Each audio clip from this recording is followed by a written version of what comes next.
ବର୍ଦ୍ଧନପୁର ଗ୍ରାମ ପଞ୍ଚାୟତରେ ରେମୁଣା ବିଜେଡି ପକ୍ଷରୁ ଘରକୁ ଘର ବୁଲି ପ୍ରଚାର କରାଯାଇଛି।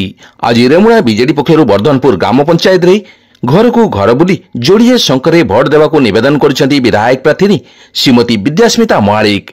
ପୂର୍ବତନ ସରପଞ୍ଚ ସଞ୍ଜୟ ବଳଙ୍କର ନେତୃତ୍ୱରେ ଏକ ପଦଯାତ୍ରା ମାଧ୍ୟମରେ ପ୍ରଚାର କାର୍ଯ୍ୟ ମଣିନାଗେଶ୍ୱର ମନ୍ଦିରଠାରୁ ବାହାରି ପଞ୍ଚାୟତର ବିଭିନ୍ନ ଗ୍ରାମ ପରିଭ୍ରମଣ କରିଥିଲା।